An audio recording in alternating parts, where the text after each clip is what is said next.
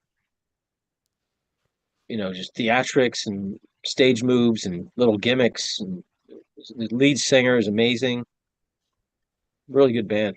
Their videos are very entertaining. If you look up Avatar, look up their videos, it's just wild. You just go, wow, they're just entertaining videos. They got one called Hail the Apocalypse, and it's kind of got a silent movie kind of theme, but he's on a ship. It's really cool. Good stuff, Avatar. Nice. Check them out. Deep dive on that one. Check that out. But, any other new music, Trip?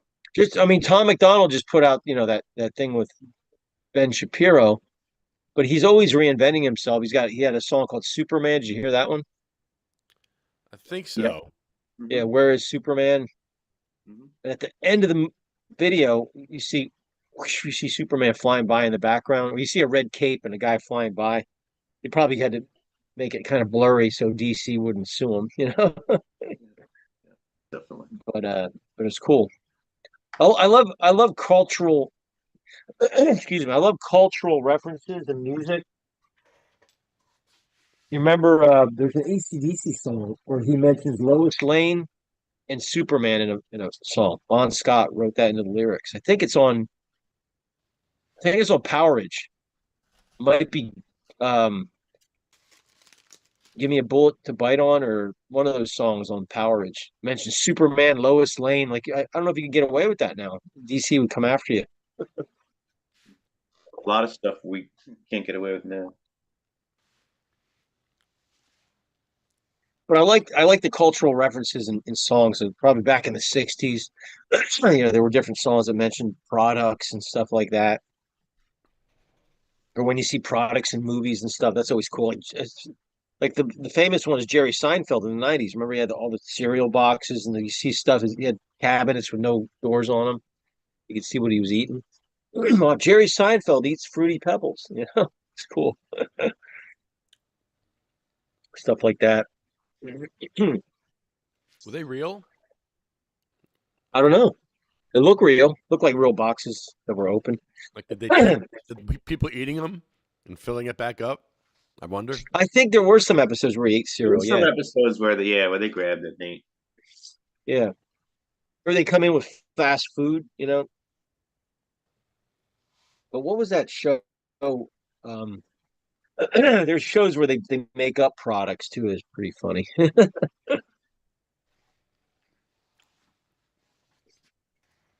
Good stuff.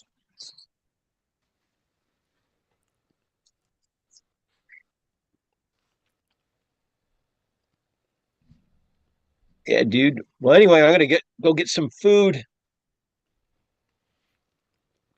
Yeah, I'm sitting here eating a burger. Yeah, are you? Oh, so you're eating.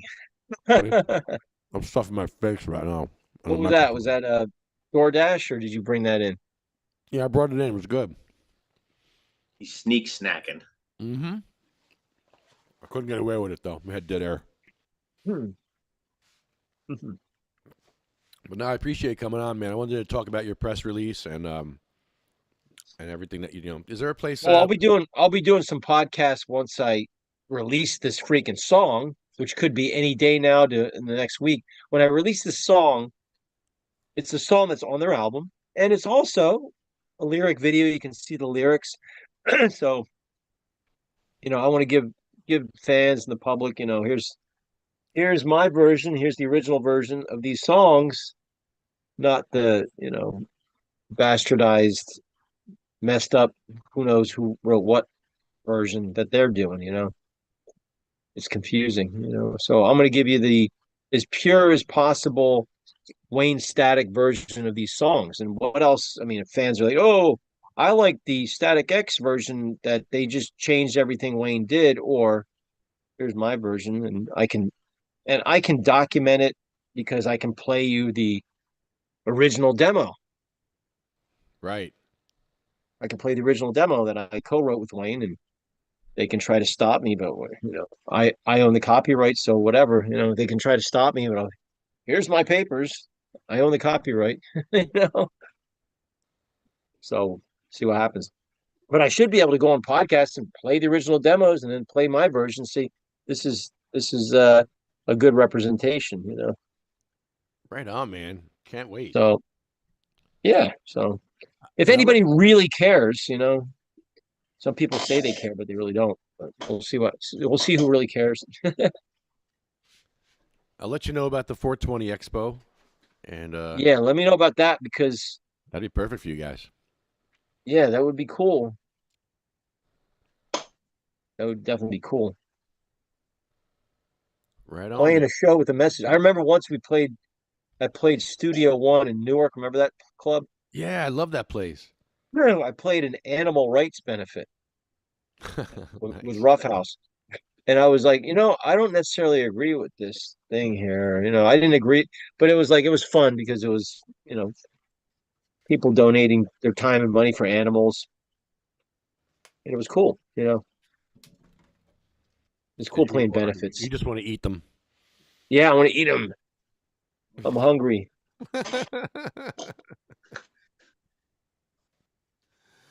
Oh man. Well, thanks, Trip. Appreciate it, buddy. All right, bud. Good to see you, Mikey. Yeah, good to see you as well, man. Always a pleasure. Yepper. We'll do it again, and we'll get more in depth with some things for sure. Heck yeah. Yeah, I want to hear. Especially when some of the Face Without Fear songs come out, because there's a message there. We can talk about it.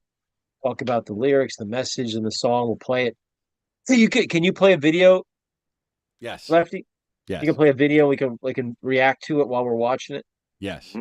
Yeah, we'll do that. We'll do that when we get this video out. We'll play it, because we got a lot of news clips and topical things in this new "It Never Ends" video coming out. So there'll be some news samples and stuff, mention things we could talk about. All that stuff. It'll be fun. Oh, so 2024 election year, Trump or Biden? Well, I really don't want to say because I don't want to influence anybody, but definitely not the older guy. It's two old guys. One's a little bit older. I get it. It'll be a fun year, that's for sure. Yeah, it's gonna be crazy. I love a good shit show. Yep, it's gonna be freaking crazy, dude. Let's see what happens. But all right, bud. So good to see you guys. Same here, man. We'll do it again, especially when I got something to play you. Some new stuff soon. Right on, brother. Face Without Fear. On. Okay, bud. Talk to you soon. Thank you, Trip Eisen from Face Without Fear, on tour someday soon to a place near you. Yep. And Roughhouse coming out soon, and Project X soon to be released. Yes. All coming soon. All right, guys. Have a good night. Later. Have a good night. See ya. See ya. And also the Sativa X. That's what we're gonna call the The song that we do. Sativa X. How cool is that going to be? I want to do that so bad. Always a pleasure seeing him. Death metal country music. Crossing genres. I love it.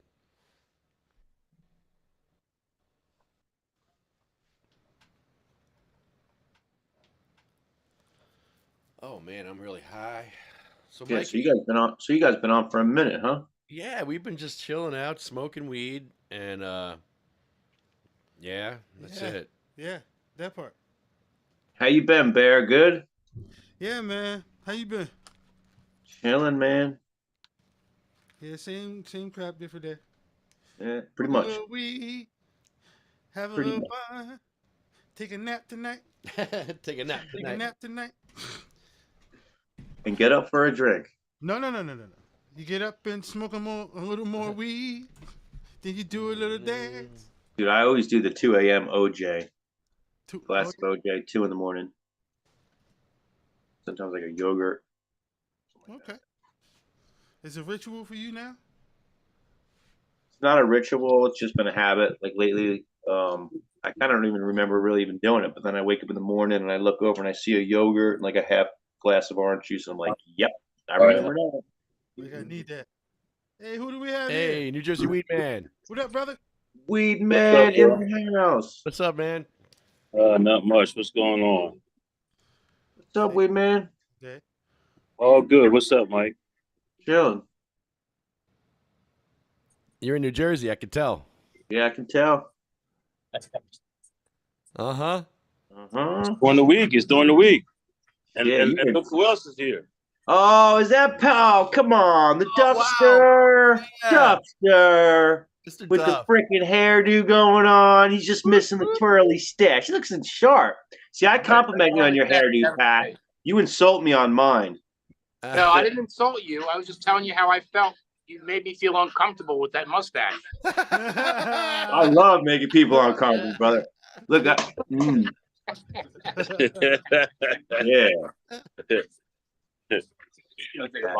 Yeah, good for it. There's my bong up there. I've only hit out of it a few times. You can wipe it if you want. So Yeah, what's up, fellas? My bad. I looked at the clock like, oh shit. I was supposed to call at 7. It's 8. Well, we still here, so it's all good. Yep. Yeah, I wanted to say hi. All good. Pat What you been up to, Ed? What's been going on? Same old, man. Trying to make Florida work, Jersey work, and in between try to have a little life.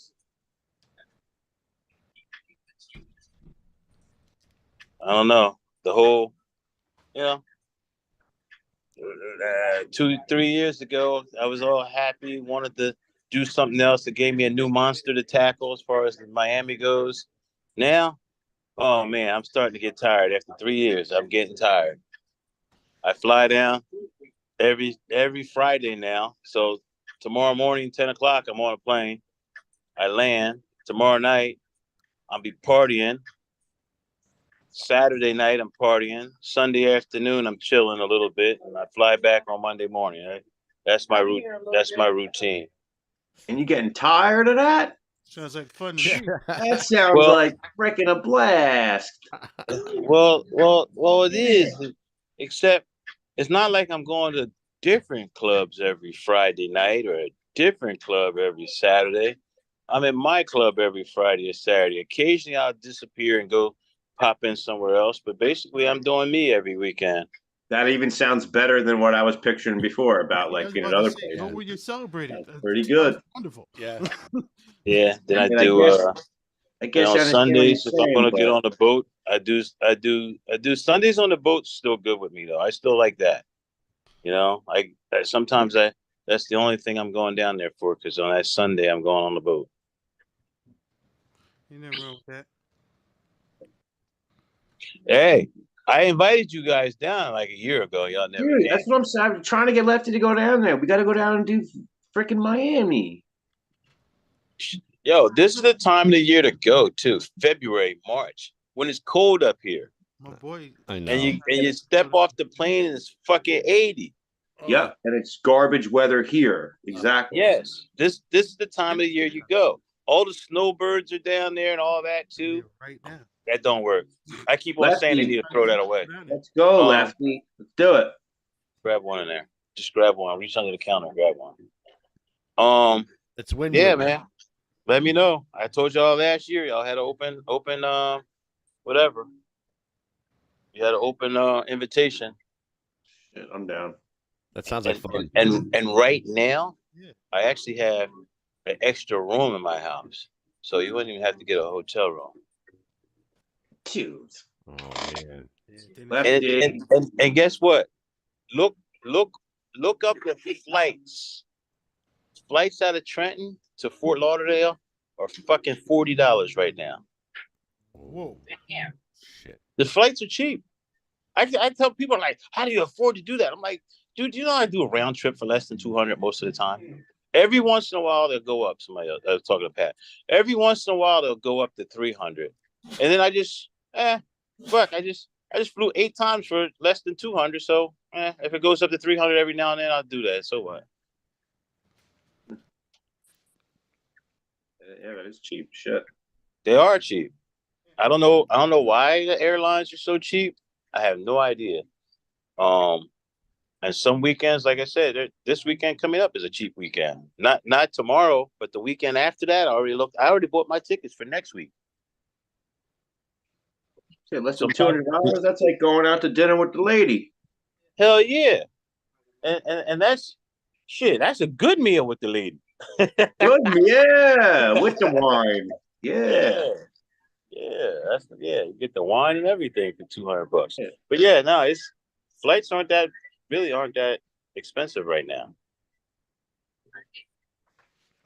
All you gotta do is bring your own weed. There is weed down there. There's a lot of garbage, but there are pop-up shops everywhere. All the vape shops sell weed down there, and I mean, like in Miami, they do. The little towns and the towns north of Fort Lauderdale, no, you'll still get busted there. But in Miami, all the vape shops sell weed, and nobody cares. You go a few miles north of Fort Lauderdale, though, you get arrested for a joint, because then you're back in the South. After you get out of Fort Lauderdale, heading south, then you're like in the Caribbean, and you're in the bastion of liberalism. There's bikinis and gay guys running around in banana hammocks, you know. But once you go back north, once you pass fucking Fort Lauderdale, you're back in the Bible Belt. You get up by Fort Pierce, you can get arrested for holding hands with a dude. I'm kidding. Point received. Hey, watch your mouth. He was my friend.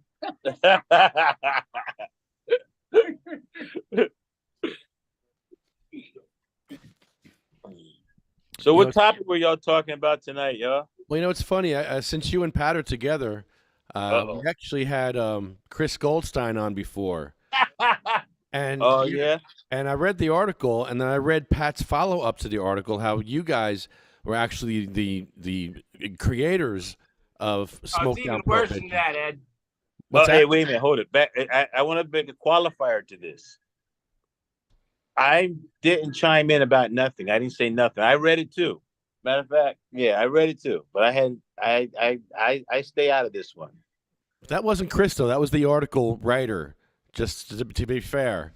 But I did read that, and I said, no, I remember that happening with Ed Fortune doing it first. Chris has always denied that he got that idea from us. And listen, it's worse, because it's not that he got that idea from us.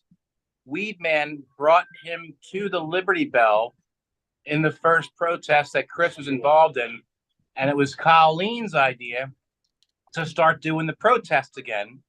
So him, Colleen, and Chris, Weedman, Colleen, and Chris went and did a protest together. So to say it didn't come from Weedman's idea, and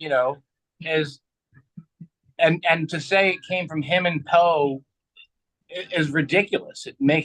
It's a lie. So what did he say?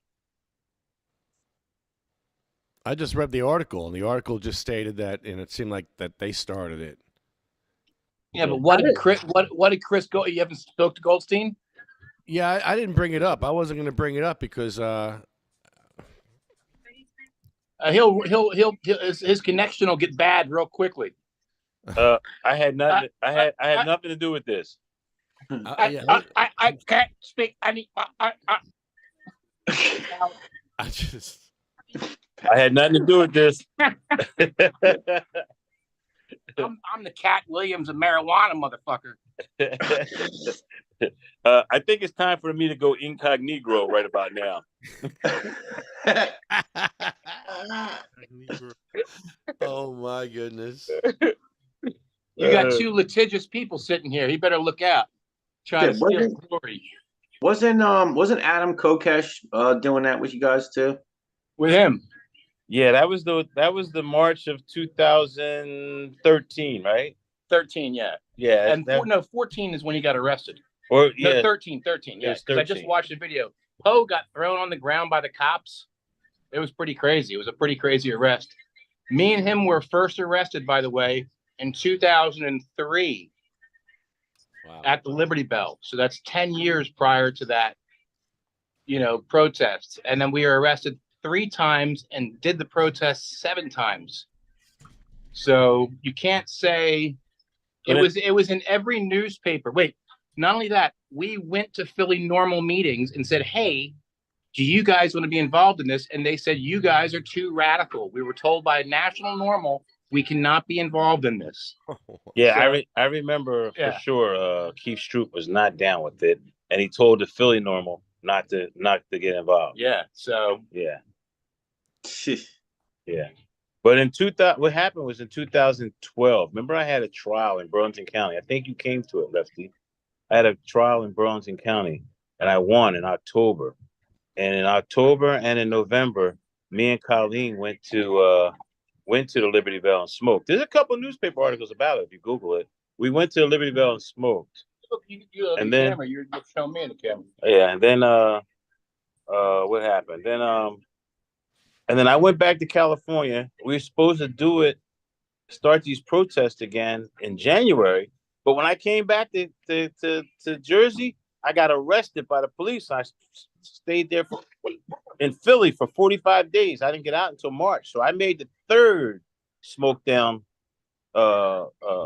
event.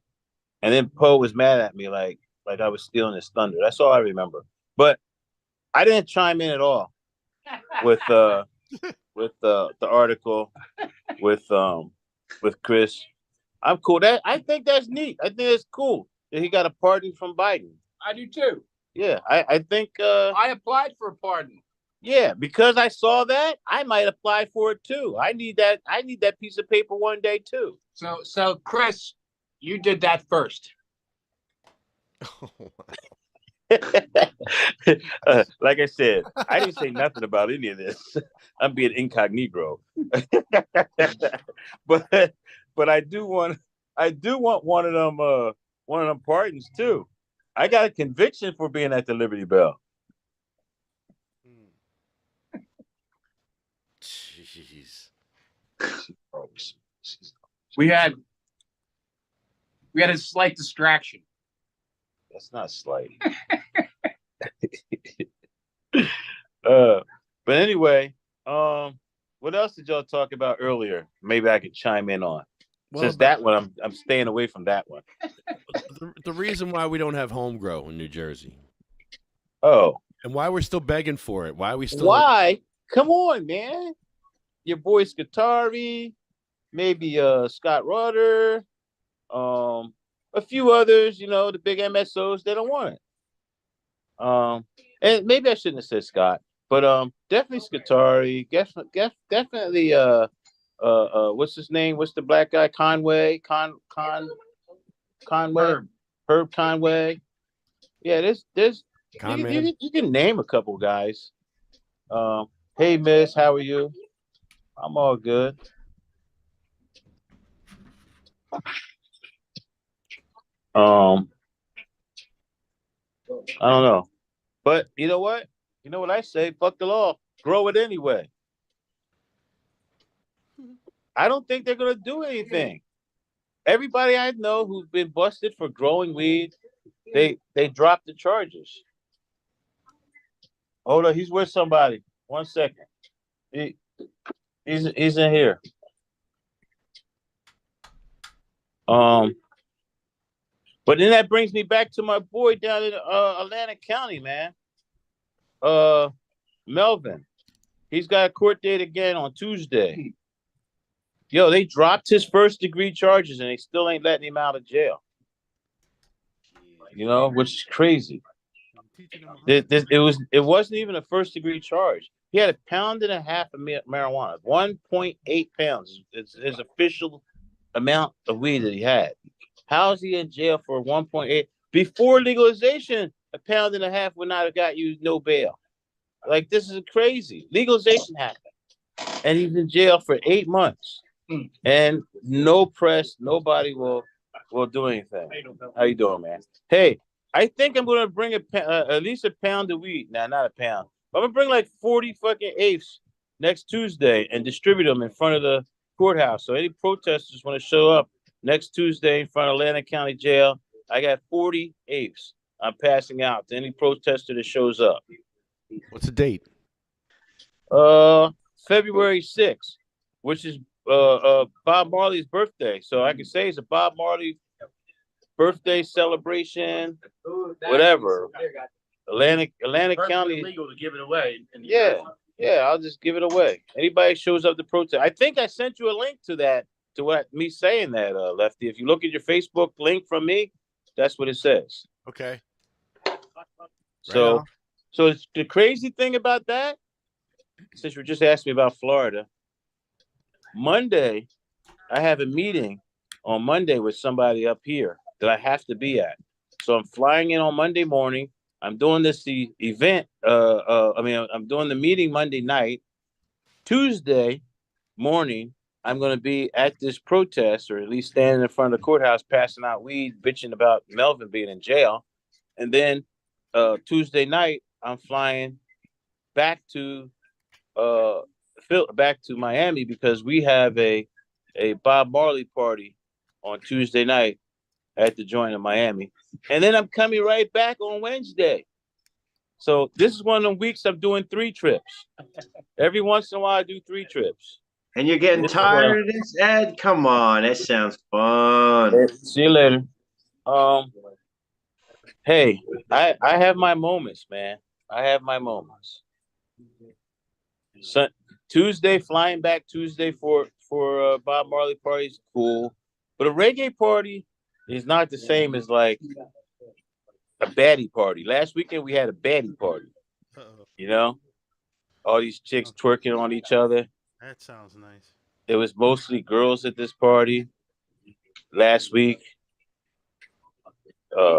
You know, the reggae night, you know, everybody's smoking weed, listening to Bob Marley, you know, laid back, chill. I can handle those most of the time. No big deal. But the baddie parties, oh my God. With the fatties. Listen, I know I got old. I know I got older. Man. Because the 30-year-old me, I gotta look around, make sure none of my kids are around. The 30-year-old me, I don't know what I would do if I was in one of those fucking events when I was 30. I don't even understand how these 30-year-old dudes handle it now. Man, there's girl on girl everywhere now in Florida. It's unbelievable. I know how to handle it. Yeah, all right. It's called the movement. Yes, and then they're half naked. Listen, out of 100 girls at the club, you'll have 10 of them practically in bikinis, even in a club setting. They have these sheer like pants on, and then they have a bikini under it, so you see everything. Better not touch none of them. No, but it's Miami, man. These chicks come from everywhere, from Minnesota, from buttfuck Iowa, from wherever, and they show up, and the first thing they want to do is get naked and wet. And I say wet, meaning they want to get in the water. Yeah. You know, that's what I meant. Understood. Oh, I knew what you meant. You meant the Yeah, pole. I was just making sure you knew. clearly. Yeah. And then we have I have a stripper pole in my club. And I'm telling you, we don't need no real strippers. All these chicks coming from Iowa jump on a pole. Respect, you put it in their faces. They do the Wisconsin wiggle.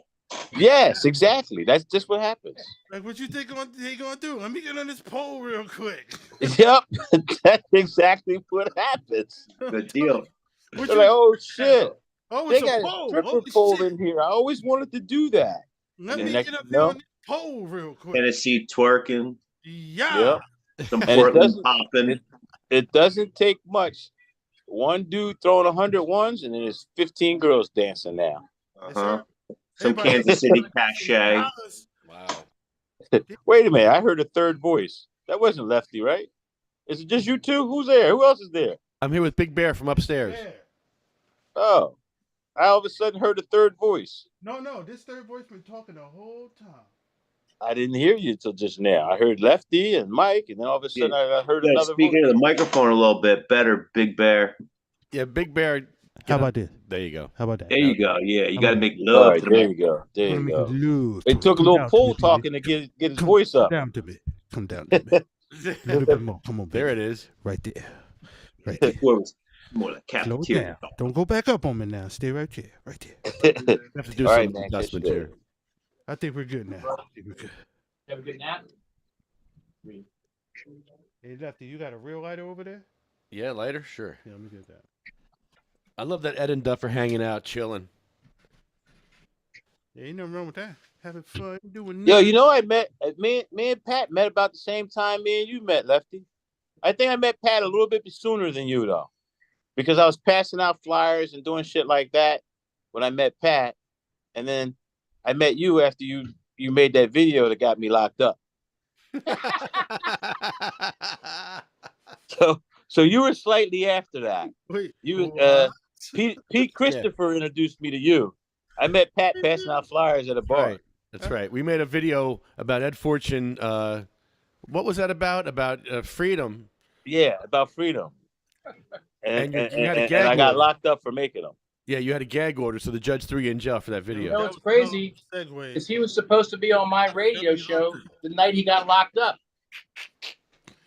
For them commercials, right? Yep. Yeah. Yep. He was meant to appear on my radio show, and I got a call from his wife saying he just got put in jail. I'm like, what?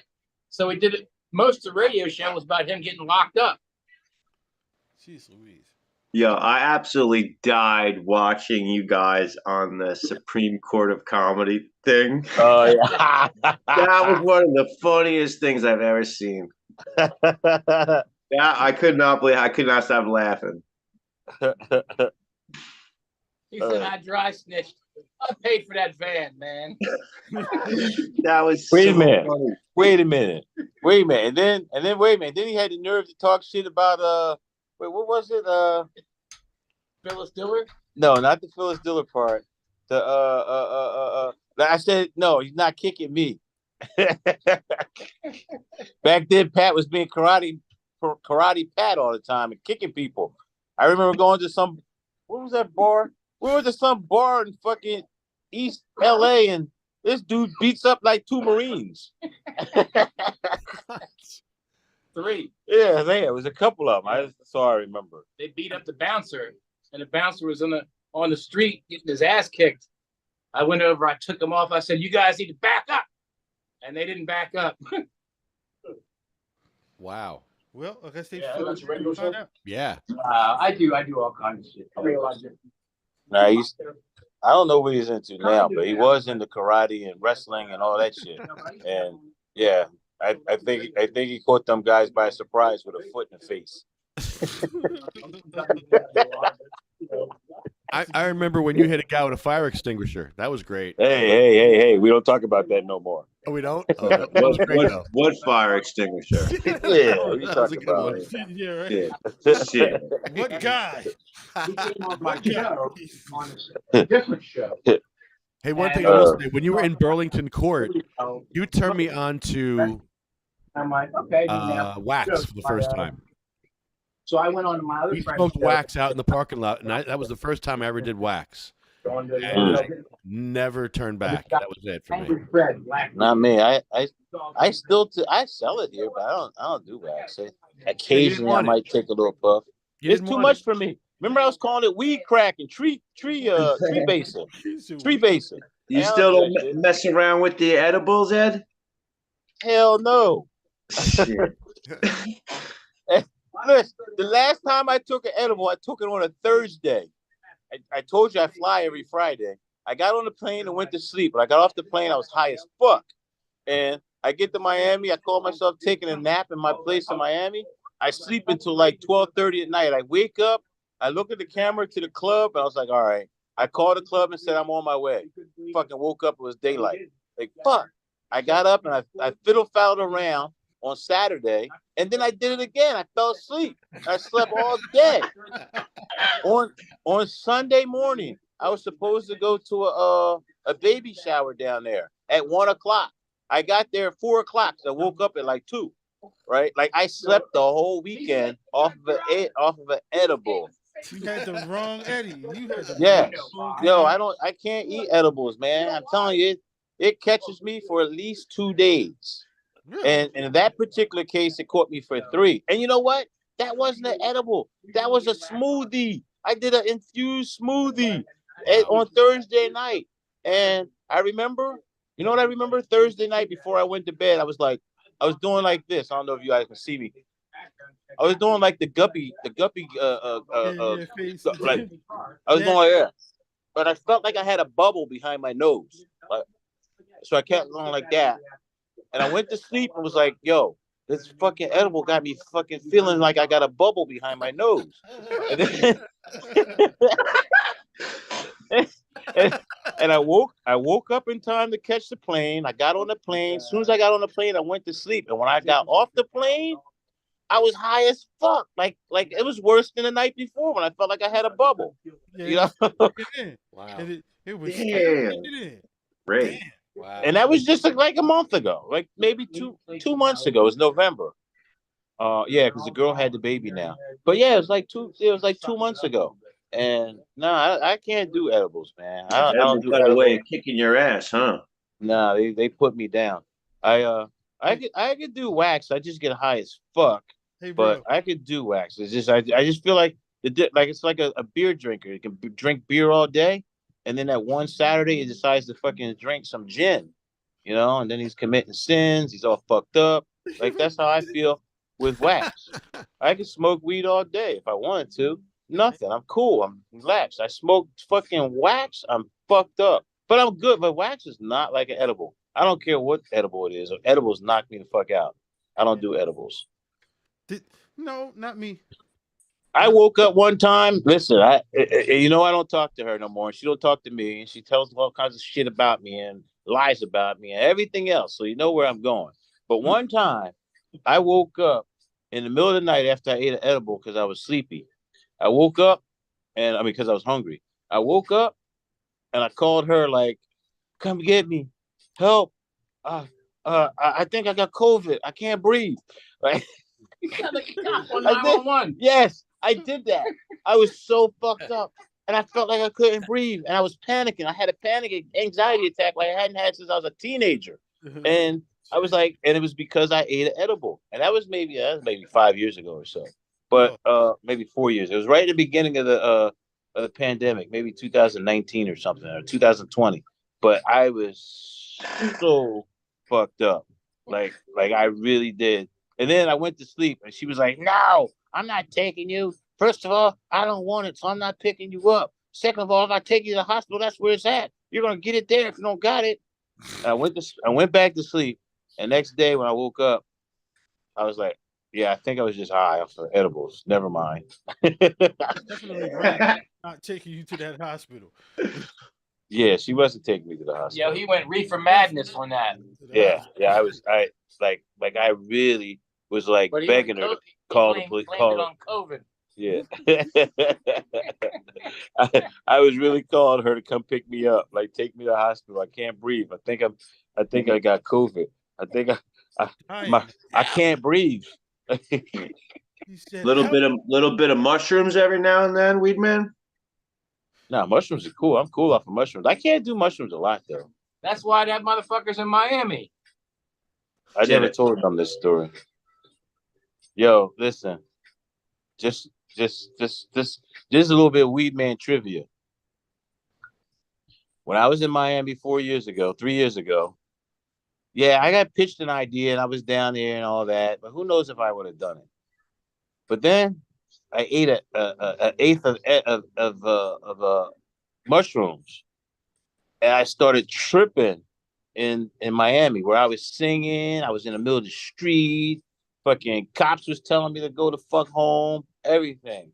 I started singing a Teletubby song. You know, I saw 4 black girls.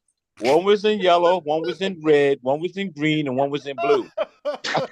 Oh wow! And I started singing a Teletubby song. How's the song go? Inky Winky Dinky, whatever. I don't know. I can't sing it now. But I was that fucked up where I was in the middle of the street. A cop came up to me and was like, "Dude, hey, son, what are you on? Are you drunk?"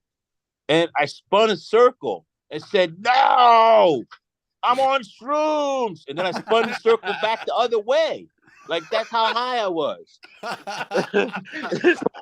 he said, are you drunk? He said, are you intoxicated publicly? I said, no. I went like this, just like this.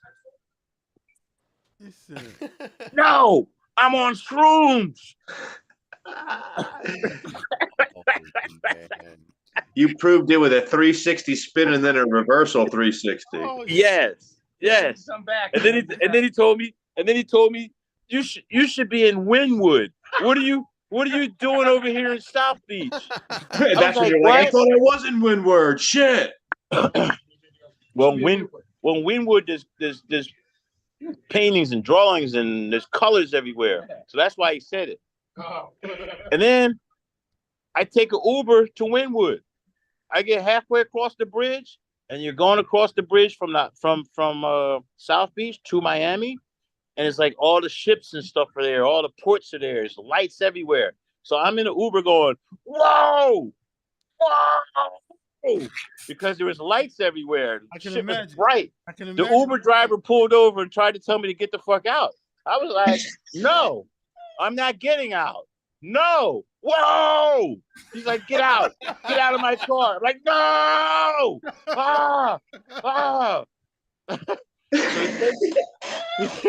He takes me to Wynwood. He winds up taking me to Wynwood. Oh shit! And I wander around for a little while, and I find this bench, and I sat on the bench until daylight. And I took a picture on that bench. I could find that picture. And do you know, like a week later, I was watching TV or I was watching something online, and Trevor Noah took a picture in that same bench. And for a little while, because Trevor Noah took a picture there, other people were taking pictures in that bench. And I was like, to me, every time I saw that picture, I was like, I remember I was sitting on that same bench when I was fucking shroomed up.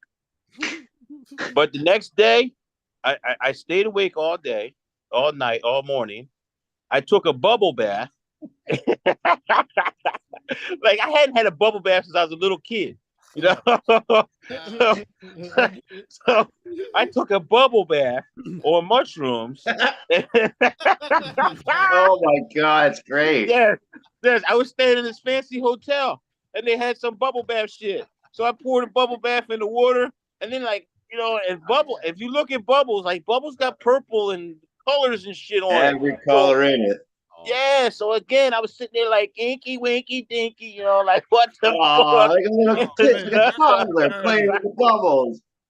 Yes, I was playing with the bubbles. Yo, I took a picture and I posted it on Facebook. I had so many people talking shit. I had childhood friends like, take that down, dude. What the fuck are you doing?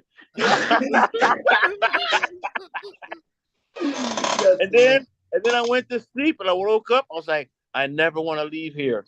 I never want to leave here. And that's how I decided I'm doing something in Miami and I'm not going nowhere. Obviously, the place in Jersey is the place in Jersey, so I can't really leave it. But, 3 years ago, that's what happened. That mushrooms did it. Shit. The best part about that story is the childhood friends saying, "Take that shit down. What are you doing? Don't post that Yep. shit." I'll never forget this girl I went to high school with. She hit me up like, what are you doing, man? You look like a Fruit Loop. Take the picture down. You're taking a bubble bath picture. Like, what the fuck is wrong with you? Like, bro, what kind of no men take bubble bath pictures. You got your knees out of the water. Oh Does it fill up the picture? I can find it. I think I made it like what do you call it? Private. But if I look at my phone, I can find it. I just have to find February of 2021. No, March of 2021, and then look through the pictures in March. I can find it. Anyway, y'all. I'll catch y'all later. Hopefully, man, Tuesday. Share it. Listen, apes, man, apes. And I'll be on time too. But I'm gonna have apes on Tuesday in front of the Atlantic County Courthouse, passing them out in support of Melvin Marrero's release. Right on, man. Let's hope. As long as there's no jacuzzis and bubble baths around, I'll be all right. Or shrooms. Yeah, how about an eighth of or shroom? edibles? I can bring some mushrooms too. Oh shit. Uh-oh. Just don't go twirling in the middle of the street again, all right? Yeah, Nah. Yo, I'm telling you, what the worst part was, it was the taxi, man. The street shit was funny. The street was funny. Laughing at the four girls. I'm telling you, Inky Winky Dinky and whatever. It's got banned from Uber. Yeah. Ooh, yeah. Yep. Yeah, I would love to hear from the Uber driver's perspective. Yeah, he was like, yo, there was somebody in my car tripping last night. or he was like, he was that fucking dude, NJ Weed, man. He was all tripped out, shrooming out in the back of my phone. Yeah. Well, he had no idea he was. No, he didn't know that, but I did tell him I was on shrooms. At some point, I told him I was on shrooms. Like I'm not and that was the worst or the best. I don't know. It depends on how you take it. That was either the worst or the best trip I ever had. And it lasted for hours. It lasted like from 10 o'clock at night to like 12 noon. I want that body cam footage. It was just regular mushrooms. It wasn't like a chocolate bar nut, just like an eighth straight up. No, it was an eighth straight up of what's his name? Penis envies. Albino penis envies. That's what it was. Penis envy. Yeah. Don't get carried away with that. With that heavily word. Concentrated psilocybin in those strains. Yeah, those are strong. Yeah. And I ate the whole eighth and washed it down with a fucking Corona. And an hour later, I was in the middle of fucking Collins Avenue dancing and singing. That actually is from South Beach too, though. Yeah. He was talking about the colors in the pictures. Yeah. That's why he told me to go to fucking Wheeler. Yeah. There was a cop told me to go. That's why. And I was in a taxi just fucking tripping. Shroom out. Shroom it up. Yep. Somebody else yeah. And yo, there was people laughing. That's what I remember. There was like all these people were laughing at me, and I didn't even care. Like I was just like, yeah. They were like, "What's wrong with that dude? He's in the middle of the street." Like I was in the middle of the street, like on the yellow lines, and that's where I was singing. And there was a lot of traffic too, so cars were slow. I was walking through the cars like I was a homeless person asking for $1, but I was singing and dancing. Well, to them, you were just having fun. Yeah, exactly. So I keep on hearing this voice, man. Pop your face in the camera. Who is it? Big Bear from upstairs. Oh, there you go. What's up? And I started to say, I hear a black man over there. What's going on? What's up, Bear? Good to meet you, man. I ain't never met you before, but good to meet you. Yeah, first time meet you too, brother. Definitely good to meet you. I think I right. your page on Instagram. Yeah, we gotta go down a joint. I'll take you down. All right. Come on down. Oh fuck, man. I was there last week. First impressions are the last thing. And his first impression of me was I'm singing and dancing and singing Inky Winky and Dinky shit. Yeah, and the bubble bath. Don't forget about the bubble bath. Oh, and the bubble bath. Hey, that puts you on the likable scale for me. So I'm good with it. All right. All right, man. I've called in for a minute. I'm out. Thanks, guys. Thanks, Pat. All right. All right. Catch Pat, you later. Ed, man. see you guys later. Yeah, peace. Catch y'all later. And y'all need to come down there. I'm gonna force Lefty to go down there. Yeah, man. All right, let me know. Let me know before it gets hot, man. It's worthless to come in the summertime. It's hot. You got to come in the wintertime. It feels way better. And it's not extremely hot. Right now it's 80. It's perfect weather. You come in July, you're fucking baking. You don't want to go nowhere all day until it gets cooler at night. That makes sense. Hot, muggy July. No, you don't want to come in July. You want to come between now and May. Beginning of May. Yeah. So you got to cut that guy shirt off. No, it's not. No. Yeah. All right. Catch y'all later. You said if I can come. I can come 10 times a day. Just saying. Hey. Wrong topic. Wrong topic here. Wrong topic. Wrong topic. Gotta go. Time to go. Keep talking about coming. Gotta go. Let me make my exit now. What Snagglepuss say? Exit, stage left. Heavens, Murgatroyd. My thick Jew prick. That was the perfect time for that sound bit. Perfect time. That's why you have that sound bit for those moments. Hey.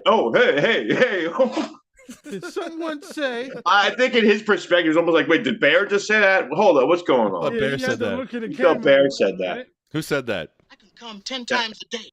Sounded like Bear for a second. Could be Bear. No. No, he says no with the same exact tone. No. No. That could be bad. No. I can keep it hard for 2 hours at a time. I'm a woman's dream. I got a dick hung on me 9 inches long. I'll be that. Bear's like, this is all true, but I didn't say it. You got nothing to do with me. That's not me. I ain't none of that shit. That's funny as hell, though. I could come 10 times a day. We didn't ask you, sir. We never asked We didn't ask you anything, sir. Whoa. We never asked you how many times you could. Ladies, can you leave the room? This guy seems quite aggressive. Are you feeling mad? Yeah. Are you feeling kind of sad? Yeah. Yeah, you're. Yeah. God, that sound gets me, man. Yeah. I don't like that one. That's the one I don't like. Yeah. You don't. How you feeling? I don't know if it's you. I have no idea what's going on. Yeah. I can't. I don't know if it's even you or the bit. And even when I'm in the room and it's on, like when you guys were doing it last time, I didn't know if it was Bear or it was you. I didn't know who was doing what. Are you feeling All bad? bit. Yeah. I hate it. It's such a dry audio too. Yeah, it is. That's what gets It me. really is. When I first started hearing it, it was annoying as shit to me. But I have a way of adapting to things, so now It's getting better on you. It's living on you. I just ignore it. Actually, the fact that I could do it and I know it annoys other people makes it more fun for me. Can you hear the music? Yes. Yeah. You can't hear it, Mikey? Yeah. Yeah. Let's thank CMMNJ, Canna Sense, UFCW, Local 152, JacksonStorms.com, Smoking Monkey, Arlo Glass, OpenMachine.com. I was going to say this one, but I'm not saying it no more. I'm taking them off the list. SativaCross.org. You know who we're going to add to the list? Mad Hatter Dispensary. Mad Hatter Dispensary. Uh-oh. All right, we're going to take this call.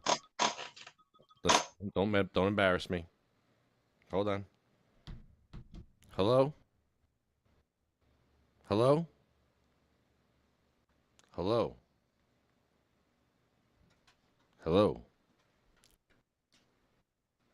Hello? You're on the air. Can you hear me? Terrific. Hello? I don't know. What's going on there?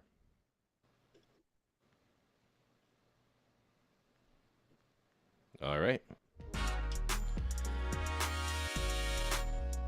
sativacross.org. You can donate to us on the shop page. Go to sativacross.org, go to the shop, and you can see where you can throw us a 10, throw us a 20, throw us a couple bucks so we can help with wheelchair accessibility, traffic lights for blind people, and home grow for us. All right, I will try it again.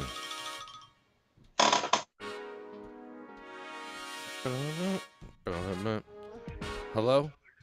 Hello? Hello. Hello. You're on the air. We're live on the podcast. Okay. Okay, how are you?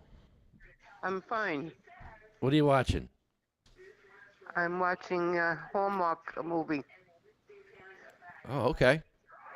I got done with painting 2 days. I painted giraffe Oh, all right. with eyelashes, and I named her Annabelle. A giraffe with eyelashes named Annabelle. Okay. No, the animal. Oh, Annabelle. Yeah, is her name. Okay. And now I'm doing a cat. Nice. Yeah. Well, that's cool. Yep. So I'm kind of busy doing all that. I just came back from a pajama party at the clubhouse. Pajama party? They had breakfast for dinner. They had bacon and eggs and all that stuff. For dinner? Yes. Yeah. I like that. And everybody wore pajamas. I like that. I would wear. And they had a DJ there. We should do that. And they played games. Why don't we do that? They played songs, and you had to name the song. Yo. And who Why aren't we and who doing made that? the song. This is great. We need to do this. And then they had one of our managers. She had a big teddy bear, and they gave away prizes at the end. Yeah, and that was one of the prizes, and a bottle of wine. Yeah, so. We'll give them weed. Party. We'll give them weed instead. But yeah, that's a good idea. I like that a lot. That's an event idea. Pajama party with breakfast food. Pajama party with French toast, bacon and eggs. Oh. Yeah, and pancakes. Pancakes in your pajamas. Don't forget the waffles. And everybody wore pajamas. Coffee. Pajamas and short stack pancakes with butter and syrup just drizzling down the edges. Oh my God. No, that's not the one. Here's the one. Yes. Here's the one Where that would seals you it have all. it? Since you're having the up and the down, so you mixing breakfast with nighttime with pajamas. Yeah. So you should have chicken and waffles. Well, chicken and waffles. Yeah, I think we could have it anywhere. It would be pop-up pancake party. They did have a slice of chicken with it. See, chicken and waffles. chicken all and day. waffles. That's nice. Yeah. That's nice. That works. That's a great idea. Yep. We're gonna do that in New Jersey, Okay. but not for the winos. Okay. We'll smoke some weed. And they had dancing with the DJ. It was really good. Sounds lit. Yeah. So, all right. So I won't bother you. You're busy. Okay. I'll talk to you during the week. All right. You want to do the list right. with us? We're gonna do the list real quick. We're gonna end the show. You want to end the show with us? What do I do? Here, you just listen. I'm gonna do the list. These are all Okay, people that go died waiting for medical cannabis. Hmm. Cheryl Miller. She had multiple sclerosis, and she used cannabis for her multiple sclerosis. It was very helpful to her. Hmm. Sabina Rose was a little baby who had seizures, and she died from a 25-hour seizure. Wow. Yeah. Diane, Gracie, Cindy Mae, Marie, Jack, Joan, Randy, Polly, Bill, Chad, Jeremy, Colette,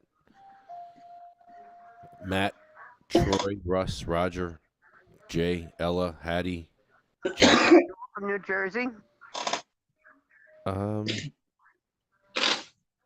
For the most part, yeah, actually. Yeah. Yeah, 99%.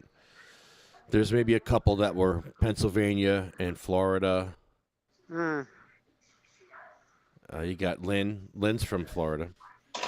Dan, Sean, Joyce, Lori, Frank, Brian, Flo, Carl, Thorne, Frank, Lorraine,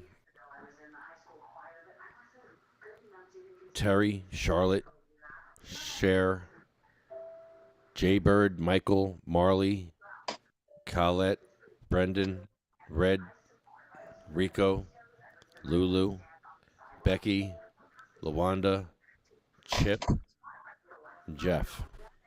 It's a lot of people. It gets longer every year. Hmm. These are all our friends and family that were waiting for cannabis, who are using cannabis for their ailment, or some just died waiting. Hmm. So that's why we have this list. Oh, okay.